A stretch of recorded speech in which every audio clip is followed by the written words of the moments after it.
Well, good afternoon, everybody, and welcome to the fourth in our series of webinars on cleaning best practices in education facilities. My name is Brian Smith, and I'm a marketing manager here at Tennant Company, and want to thank you all for taking the time out of your day to hear what we have to say.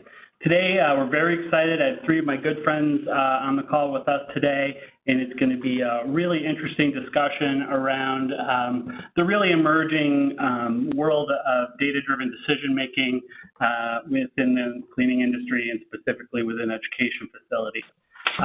My colleague Sung Lee will be moderating today, who's our leader on our IRIS technology, which he'll talk about quickly before we get started, and I promise very quickly. And then Dave Frank is returning here. As you may know, if you've been to some of the other webinars, Dave has over 40 years of experience in our industry and has consulted with service providers, distributors, manufacturers across the board, driving efficiency and best practices throughout the industry. He is the architect and champion of the SIMS program through the ISSA and has done tremendous amount of service for our industry. And joining Dave and Sung will be our friend Gene Woodard from the University of Washington. Gene has been an innovator in our industry for 30 years and particularly driven innovation from using data to drive efficiency and best practices within his organization. They'll talk a little bit more about their backgrounds, but I want to welcome everybody and thank you all for joining us. If you have any questions along the way, there is chat functionality within the WebEx platform. Please just chat us questions, and then we'll be handling those questions towards the end of our session today. Thank you so much, and with that, I'll turn it over to Sung. Thanks, Brian. Well, as mentioned previously, I am a global product manager at Tennant, and I am responsible for our IRIS Asset Manager solution. For those of you not familiar with this solution, IRIS Asset Manager uses the Internet of Things to deliver critical performance metrics through an easy-to-use web portal, empowering customers to take greater control of their cleaning operations and drive measurable results. From reducing the cost to clean to improving cleaning efficiency and productivity, IRIS features powerful metrics for dynamic fleet management. For more information, please visit tennantco.com/iris. So as Brian mentioned, we've got two distinguished guests, Gene Woodard and Dave Frank. So we're pleased to have them and as part of this webinar. And so as part of the agenda today, we'll have Gene first talk about his experience at the University of Washington. He'll talk about the scorecard and provide some case examples about how his team has been using data. And then we'll turn it over to Dave Frank to share some additional examples from the cleaning industry in terms of how others are using data to help with their decision making. Then we'll leave about 15 minutes or so for open Q&A. So as Brian mentioned at the top of the webinar, if you have any questions, please submit them through the chat window, which will then address those all at the end for the last 15 minutes or so. So with that, I'm going to turn it now over to Gene. Thank you, Sung. It is a pleasure to be here today and talk about how the Building Services Department at the University of Washington utilizes data to achieve our long and short-term strategic goals. We have established 8 key strategic objectives, which you see featured on this slide. We determined that for striving toward achieving these objectives is the best way that building services can support the university in its mission. Each of these objectives fit into one of the following 4 quadrants. Objective 1, 2, and 3 align with our customer quadrant. Objective number 4 falls into financial management. Objectives 5 and 6 are part of our internal process, and objectives 7 and 8 fit into learning and growth. The foundation of being a strategic organization begins with knowing what it is you are trying to accomplish. Then you can develop measurable and quantifiable metrics that you can use to make well-informed decisions. We started using this Balanced Scorecard Performance Management System, or BSC, about 9 years ago. Results have helped us sustain and, in some cases, improve customer services, even during the Great Recession and severe budget cuts. The BSC helps us determine initiatives and activities that are improving our work processes and making the work easier for our team members. BSC helps us to tell our story to our customers and university administrators. The data bridges the language gap that sometimes exists between financial administrators and those of us in operations. Facts and data can build a case and tell a fuller and more pervasive story. Before the Balanced Scorecard, we were somewhat of a reactionary department that was constantly fighting fires. We are now a far more strategic organization with data that tracks our progress toward achievement of these key objectives. Here's a portion of our actual scorecard. Here we go.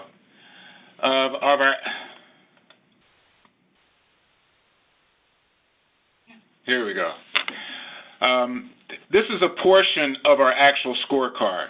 We have a total of 23 measures that we collect and track data on. The entire leadership team participates in a regularly scheduled quarterly meeting where we report on the status of each measure and analyze the activity that drove the measure to where it is and if we're trending in the right direction. Each measure aligns to one of the 8 strategic objectives. Every leader in the department participates as either a champion or an owner, and we hold each other accountable for making progress toward reaching our targets. Each measure is given a letter and a number designation. The C indicates that these measures are in the customer quadrant. The measure owner's role is to collect data and report out to the entire team.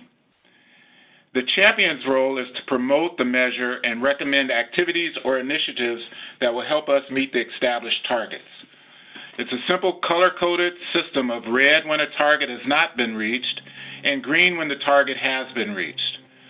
The targets are all attainable, but not without significant effort. Our targets are based on how we can be a world-class organization. The scorecard tells us how we're doing at a glance. It's important to remember that red is not bad. It just means that a target has not been met, and we may need to renew our focus and seek new ideas. As you can see, it lines up with the objective, the measure owner, the measure champion, and the actual measure, the target, and the target and the actuals, and it compares quarters.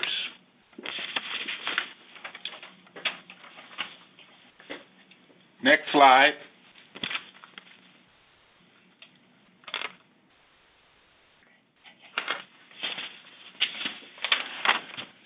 I will now walk us through a few of our measure profiles and specific data that we collect and tracked over time. One of our key strategic objectives is to provide a campus that is ready for business each day.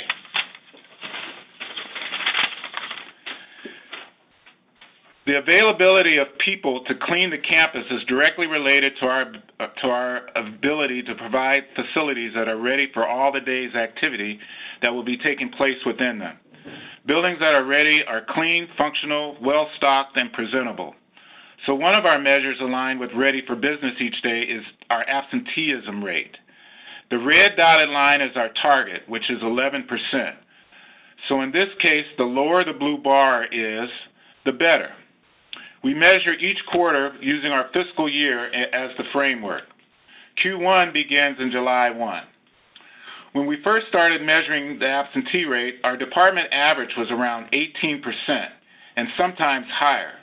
We learned that when we were at 18%, people were covering vacant work assignments in addition to their own assignments 3 times a week or more. This translated into spaces that are not fully clean nor ready. The first target we established was 14%, which we achieved after a couple of years by focusing on coaching and counseling people with patterns of absences or who didn't meet attendance expectations. We work with our teams to establish minimum staffing levels, which in some cases reduced the number of people who could be granted vacation leave during certain times of the year. We started making sure that people submitted the correct documentation for FMLA, and overall we started to see a trend toward improvement. We can now see seasonal patterns associated with vacation leave, and we adjust work schedules to improve our project scheduling. With a target of 11%, custodians are able to expend more time in their own work assignments. We have leveled out to about 12 to 14%. And in this particular profile, you can see in the upper left-hand corner the red R, that indicates we didn't meet the target. The bar chart there, in this case, the lower, the blue is the better. We have the red dotted line as the target. Each profile has a section for analysis, recommendations, and a forecast. At the bottom, we have the measure intent, which is a description of what the measure is intended to show, and then a measure formula in the description, or how we come up with the data. And the next slide. This slide shows supplemental data that breaks down attendance into specific categories: annual or vacation leave, sick leave, bereavement leave, etc. It shows us a trend over time. We can compare particularly our Q1s, which are our summer high vacation months, to each other, and we can see the seasonal flux, and this helps us manage our workloads better. Next slide.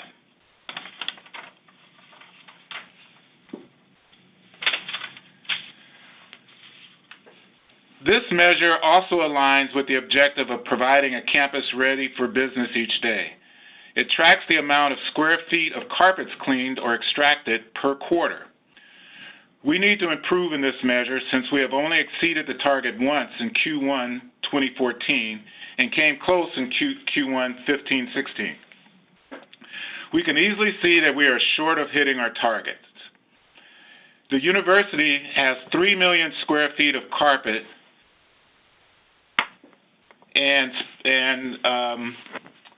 we currently only have one full-time carpet cleaner. One is on an extended medical leave, and we have vacancies that we're trying to fill for the others. Custodians are able to do some small area cleaning and spotting, but we know it's not enough. We have just about abandoned our cyclic cleaning schedule and are mostly responding to cleaning requests. We had some discussion about lowering the target, but we decided we needed to keep it where it was if we were going to truly strive to provide a campus that was ready for business. We have stepped up our recruitment efforts, so if you know of any good carpet cleaners looking for work in the Seattle area, please send them my way. Next slide. Quality is another strategic objective, is to provide quality spaces and places for our campus community. Maintaining clean restrooms is one of the most important functions any cleaning operation does in order to provide quality for the customers. We have 1,320 restrooms for approximately 70,000 people that may be on campus on any given day during the school year. All restrooms receive a daily cleaning, and high-traffic locations may get multiple checks during the day by our well-trained staff. However, when we lost positions due to budget cuts, we had to reduce the amount of time custodians could devote to project or deep cleaning activities, and we had to expand their daily routine cleaning schedules. This measure tracks the number of restrooms that are deep cleaned during the quarter by either our project crew or the individuals assigned to those restrooms. We used to receive an extremely high number of complaints about the conditions of restrooms as our staff size diminished and the assigned square footage per custodian increased. We inventoried all of our restrooms and established deep cleaning schedules for each of them. As we gotten close to or exceeded the target of 300 restrooms deep cleaned each quarter, we saw a corresponding decrease in the number of complaints about the condition of restrooms. And this chart, this shows the actual number, the target line. In this case, the taller the bar, the better. again, a place for discussion on why we got to where we are and what we're doing and how we can move forward. Next slide. Classroom floor work.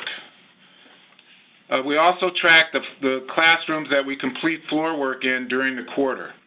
We define floor work as scrub and recoating and/or stripping and refinishing. This measure is very seasonal as we have more access to classrooms during school break, especially the summer. So we're intending to establish different targets depending on the different quarter.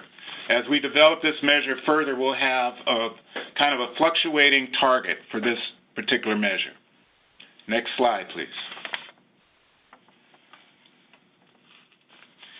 Engaged staff. Next.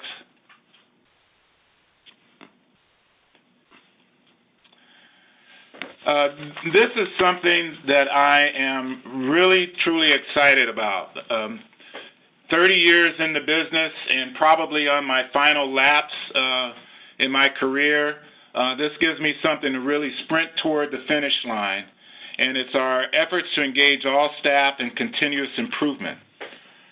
So it's about transforming the culture, or our culture, from a top-down leadership to one of continuous improvement and employee engagement, where employee engagement influences the work. We're in our third year of launching lean process improvement at the natural work group level. We have approximately 24 teams and 130 people that are huddling daily and engaging in lean process improvement. These custodian teams have developed their own specific goals. They use visual management to track their ideas that they generate, and they create their own metrics to track progress toward achieving their individual goals as a work team. So an indicator of employee engagement is the number of ideas generated by employees. So it is extremely rewarding for us to establish a system for idea generation and to engage everyone in improving the work. The ideas that people are coming up with are just absolutely brilliant and could only be thought of by the people who are actually on the front line doing the work. So this chart, you can see we're trending upwards and generating more ideas each quarter. And as we grow and mature in this process, we expect to see this continue to upscale. Next slide, please.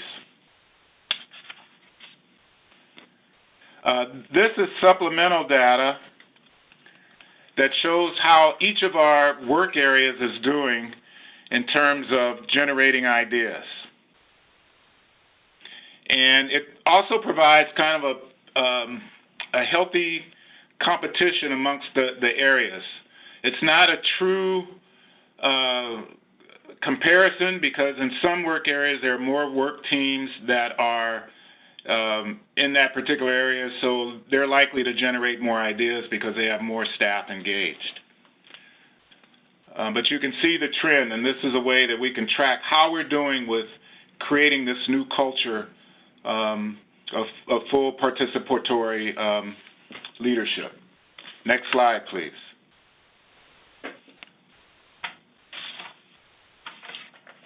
Ideas implemented.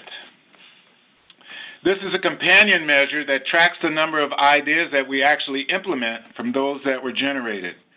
It's impossible to implement every idea, but we do explore every idea that is generated, and we follow up with our teams as quickly as possible to let them know the status. Some ideas are placed in a parking lot for future exploration.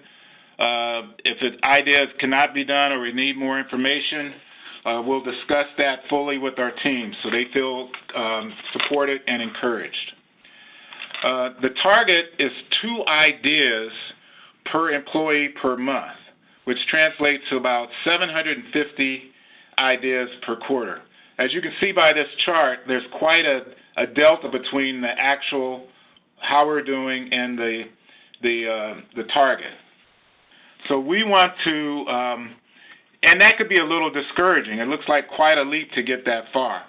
So we're in the process of establishing incremental targets per each quarter so that we are encouraged to continue to show incremental improvement over time until we meet that more longer range target of 750.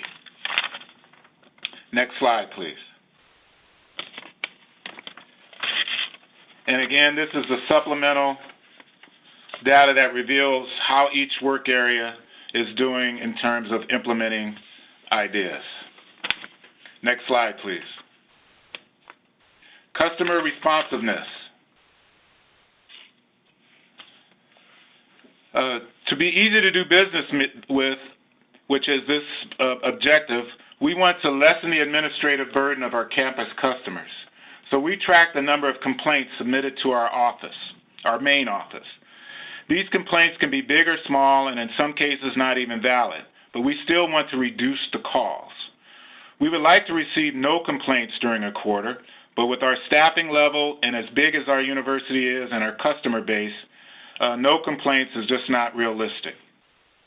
We established 100 per quarter as our target, and as you can see, we're trending in the right direction.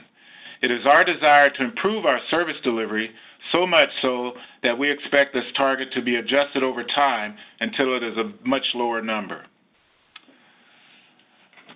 So that concludes my portion of the webinar.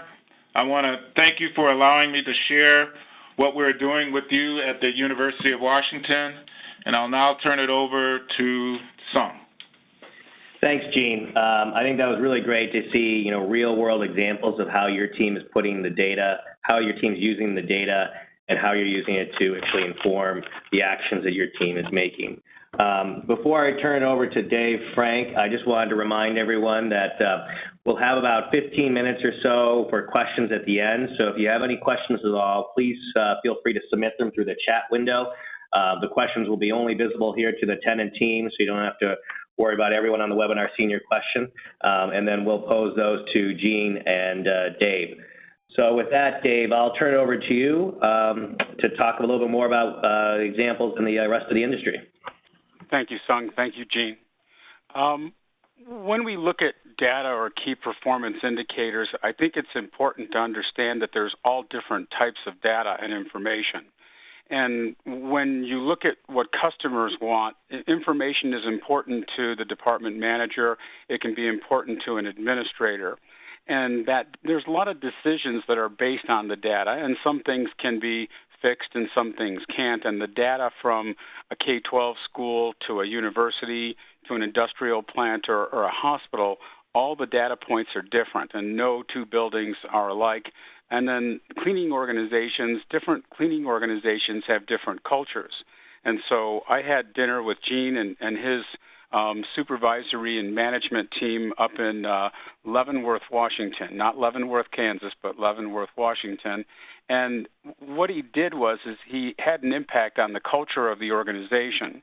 And the culture of the organization is empowering people to gather their own data and then encourage people to change behaviors to help towards a common goal. So the North Star was set as far as cleanliness levels, over communication and engagement, and I think that was a critical piece that Gene accomplished in addition to many other things. By far, he's one of the most progressive facility managers in our business. When we look at customers can be students, it can be parents, visitors, building occupants. Everybody, of course, is an expert at cleaning. And so when we look at user focus groups and we come back and ask them what do they want from the custodial department, and they ask for measurable results in accounting, and I'm talking about all the stakeholders. They want things to be proactive. They want over-communication, whether it's via text messages, emails, some form of communication so that people understand if there's a broken dispenser or if there was a spill or, if something didn't happen, why didn't that happen? So this way that occupants and visitors aren't filing complaints, there's communication as to maybe something that may have fallen down. People clean buildings, and there's all kinds of things that can happen on a campus with 200 buildings and close to 250 or 300 custodians. And so, like no other department, our department is the biggest department, has the most amount of people, and the most amount of moving pieces. Everything from the area types to how to load and unload a dispenser to how to run certain types of equipment. The cleaning department has a lot of sophistication to it that a lot of people think is intuitive, and intuitive is not the best way to describe what we do as a profession. Everybody wants a clean, healthy, safe, and sustainable building. And so we always set North Stars within our educational programs to focus on what is the outcome and what is that actual expectation. Sometimes there's an expectation that a building be at an Apple level 1 when there's only an Apple level 3 for a budget. So you have to align budgets along with what something can look like so that there's a reasonable expectation based on dollars. And then everybody wants a reliable, professionally managed, and well-trained staff. People talk about training, but very few people actually do it, and they don't really measure it. And so I'm going to talk a little bit about what the return of investment is on having a staff that's well-trained. All of the things that Gene discussed and some of the things that I'm going to be showing you is all verifiable. And it can be verified within the cleaning industry management standards that was consensus-based and peer-reviewed. So when you're looking at everything from staffing levels to absenteeism to reoccurring daily work, seldom, looking at project work that can be done on a quarterly basis all the way to being done every 24 months, what I look at is I look at somebody may say, well, where did you get the number and why are we measuring that number? And so if you need to verify a tribal practice or if you want to see what type of data can be gathered and why it's important to gather that data, I think that the SIM standard will help verify that. The SIMS elements are everything from hiring practices to standard operating procedures, production rates, workloading as a methodology, quality assurance and inspections, Apple levels, PM programs for equipment, purchasing practices, sustainable cleaning, standardization. These are all quality management principles. And so this has been tailored specifically for cleaning managers and operations folks so that they have a clear view as to how to manage an organization and then specifically what needs to be managed within that organization. Again, it's the most difficult job within our business, but it's also the most important job within our business. When we look at the financial indicators, the question is we sit down with administrators, and administrators have lots of questions. And they have the right to ask questions because the cleaning budgets are anywhere from 25, 35, 40% of the total M&O budget. So as an example, a university with a $12, $13 million cleaning budget, $5.5 to $6 million of that total budget would be dedicated to cleaning. So the cleaning department is the same size. I would say it is the size of the next 5 largest departments combined. And so the question is what are the goals? So when we have someone that engages with us, they'll say, this is the goal. We want to know what our cleanliness levels are according to the APA standard. We want to know what our production rates are and how many workers we need to clean this building. We want to know if our cleaning workers have received the right training and potentially give them a proficiency exam to see if they understand the basic functions of cleanliness, chemicals, how to run certain types of equipment. So once those goals are established, then an assessment can be formed. And you have to determine who are the champions within your organization to gather the data and the information. We also have the ability to take the SIM standard and provide it as a tool to do a gap analysis. Now, gap analysis are performed in many other industries. They can be done on everything from marketing to sales to operations to a custodial department. And so you're going to take the standard, you've got the checklist, and then you determine, yes, we have that, no, we don't, yes, we have that, no, we don't. And it's everything from compliance to technical training to bloodborne pathogens to workloading, to measuring absenteeism, and some of the indicators that Gene shared with us. And so all the data is important, all the way down to how many toilets, sinks, and urinals do we have, how many restrooms do we have, and how many towel, tissue, and soap dispensers do we have. Also, we also take inventory of how many scrubbers, how many vacuums, what's the condition. All of that is part of looking at the gap analysis to determine what that is. So the customer will define the outcome. So here you see workloading.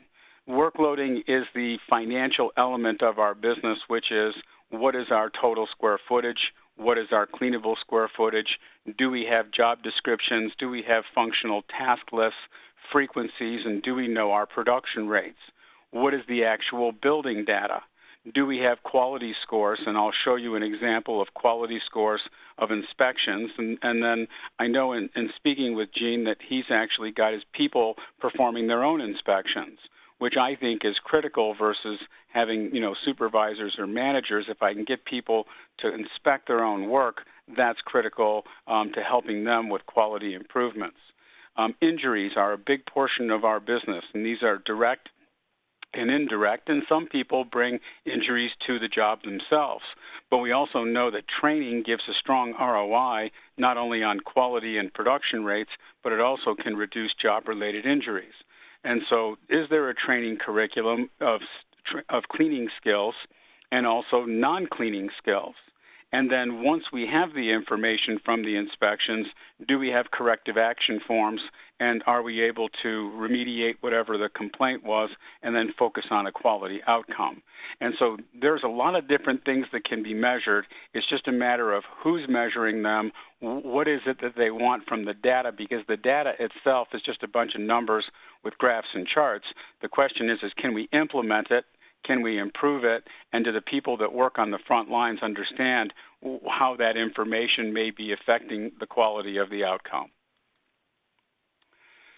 So a lot of people in our industry talk about training, but what they mostly do is they talk about it. They don't actually do it. And then we don't really want to call it an exam. We call it a knowledge check. And so you can baseline the worker's knowledge of everything from chemistry to certain technical functions like floor care and carpet care. You can also do this within looking at something as simple as cleaning a patient room or cleaning an athletic facility or a shower, whatever that area type would be. But let me translate this into an ROI for everybody, is that one, training makes workers more productive. In many cases, if they understand their job well and they see our industry as a profession, those production rates can increase by anywhere from 20 to 30%. That is a significant dollar number, and the quality can also rise once they understand their role and they have a sense of purpose. Reducing occupant complaints is critical. When you look at work tickets within our business, complaints are not compliments. Therefore, they're put into work ticket software. The work ticket software has a cost, let's say, of $25, $30 to log a complaint. If I have hundreds of complaints, those complaints can amass to $3,000, $4,000, $5,000 a month just in managing those complaints. If there's asset damage and I have to fix that asset because someone didn't understand the chemical that they were using, then what happens is that complaint can potentially turn into $100,000, which we saw with one client where they had to fix a floor because somebody ruined that floor by using the wrong chemical. When we look at modification scores amongst contractors and in-house operations, the question is what are the direct and indirect injuries? And there's a lot of information in our industry around safety. We talked about that in one of the Tennant webinars where we looked at that specific deck and some of the things that you can do. But the issue is that has a fundamental number to it. And the modification scores that go over a 1 can increase insurance premiums by, let's say, 10 or 20%.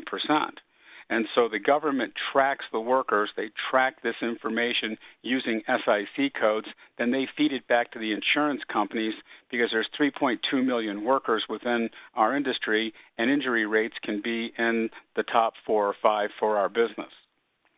Trained workers cause less asset damage. Trained workers in healthcare have fewer hospital-associated infections, and they also can have higher HCAP scores. And so when we look at it, it's not something that should be talked about. It should be measured. But you can't measure the return on investment of training unless you have your baseline data. You have to know your production rates before and after the training. You have to track complaints before and after the training. You have to be able to look at the injuries over a 6 or a 12-month period of time based on safety training within our business. And so that's where the data becomes important so that you can get budgets for doing the training and then actually be able to implement it and be able to measure it. Now, this graph is not mine. This graph is Gene's. And about 7, 8 years ago, we were at a IEHA conference, and one of the things that I emphasized during that period, which was the recession, was that everybody get their data together. Now, Gene doesn't know this, but we refer to this slide as the lobster claw. And the reason that it's a lobster claw is when you come over to 2010, you see the perfect storm. And we've seen this not just in universities, we've also seen this in some government agencies.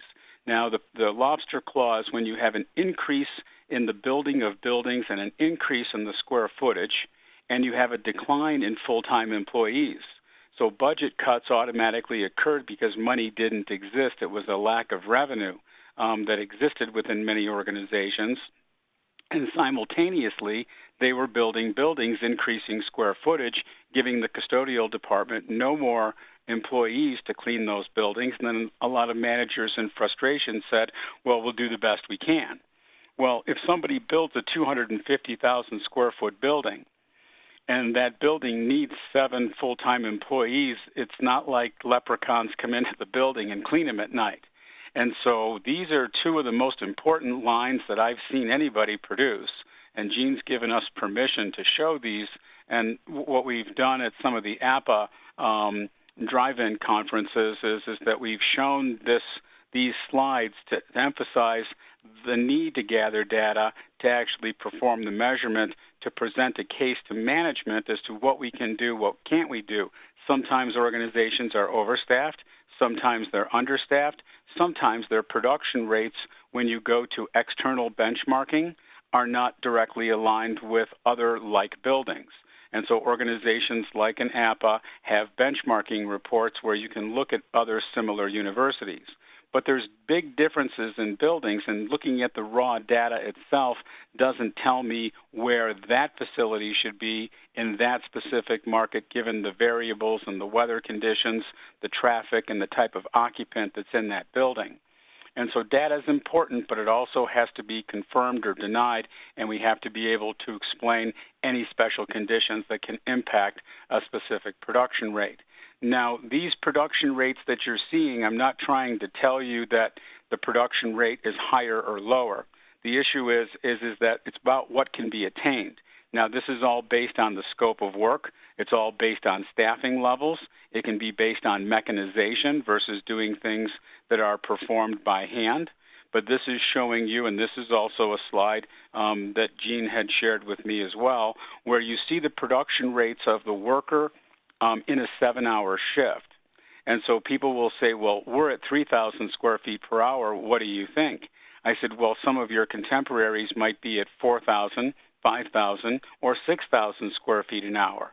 Now, this is based on those variables and how the organization is structured. And one of the most important things in the way the organization is structured is the leader of the organization, the culture of the supervisors, and if the frontline workers actually have a sense of purpose and they know what they're doing, and they also understand why they're doing it and what's the impact if they don't do it correctly. And so I've got some clients that have buildings that are 9,000 square feet an hour. The issue is those buildings are being skip cleaned, and they have altered scopes of work. And so this tells me roughly where the evolution was. It also shows me the data, and it wasn't just one thing that got us from 31,000 up to 41,000. There may be multiple variables that brought us to that specific time frame. And not just the time frame, but the increase in the production rate. Okay, APA scores. Some of you on this call are from higher education and K through 12 schools. Some of you are not.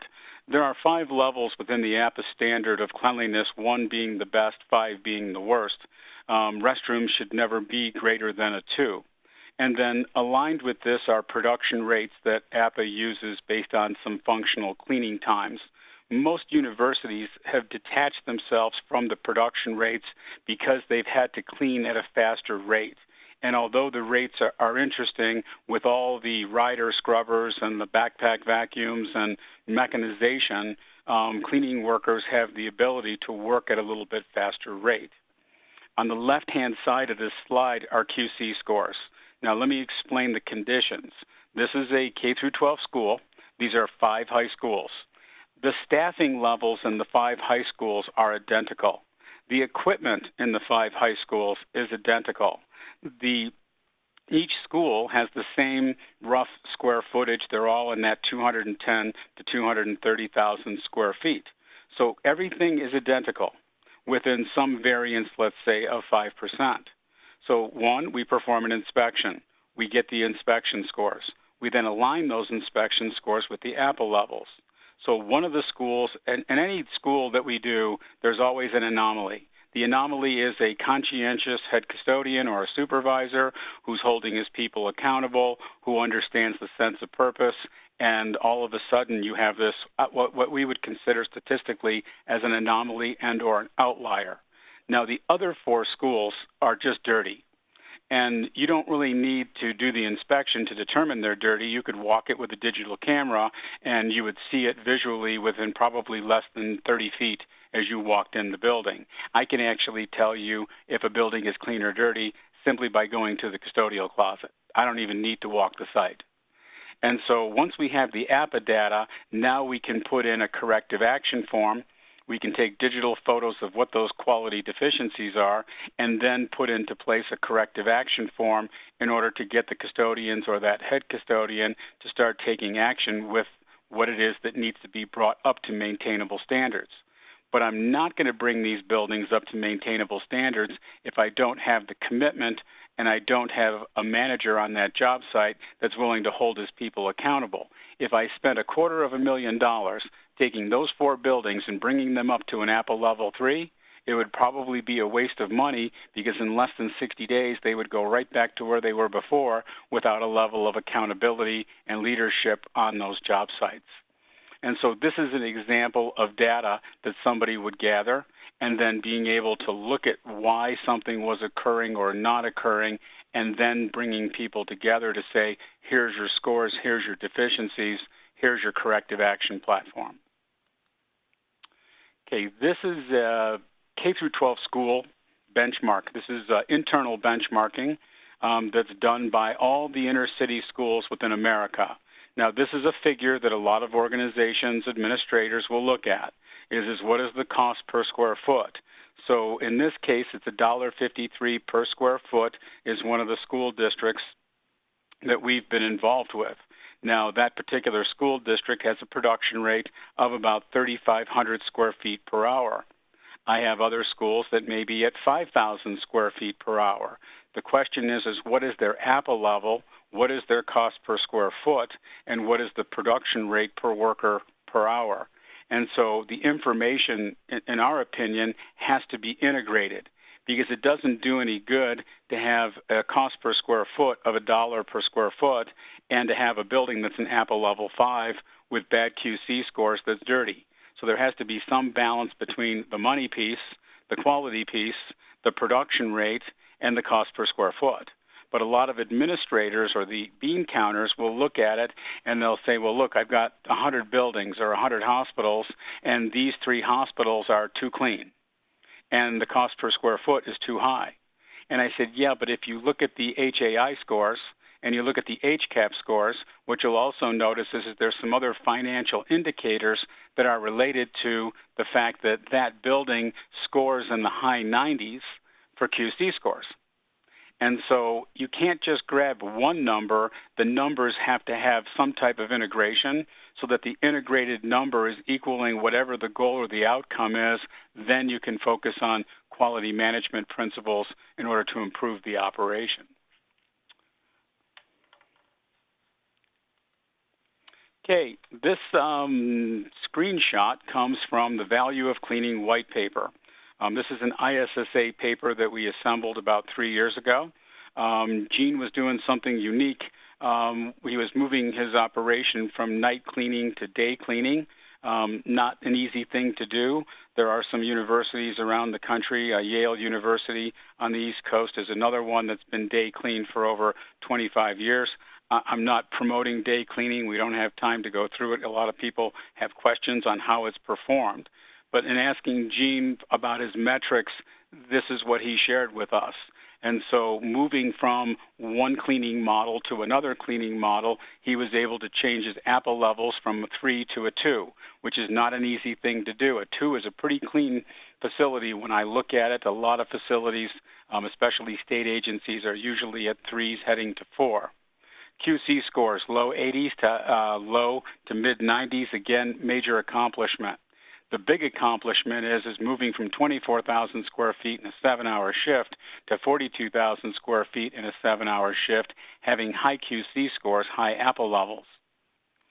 Then you see the employee count, because of the budget cuts, went down from 315 to 282. And the absenteeism, which Gene shared with you, which I believe is, again, another significant indicator, is moved from 20% to 12%. Which is a huge accomplishment within cleaning operations, because absenteeism is very, very disruptive to getting the work done and getting customers satisfied with our outcome. The last one has a lot to do with carbon footprints, and almost all universities have a corporate social responsibility. They are very community-based. Their student body wants sustainability to be at the forefront. And so here you're taking 98% of the 315 workers, and instead of them driving their individual cars to work, consuming gas, potentially consuming parking spots, 40% of the workers were van pooling to work, which not only conserved gasoline, but it conserved the dollars that workers were having to spend on gas by carpooling, and also created a team atmosphere amongst the workers when they're driving to work together, and there's a level of camaraderie that can occur in those types of activities. So again, these are, when you say, why should I go to the trouble to gather the information? Because people give information freely, or they research information. If you don't have your own information, then your department, especially for the folks in-house, you're not in a defensible position. And you've got to be in a defensible position when people start asking. Data is powerful, and when the data is integrated, it's even more functional and more powerful.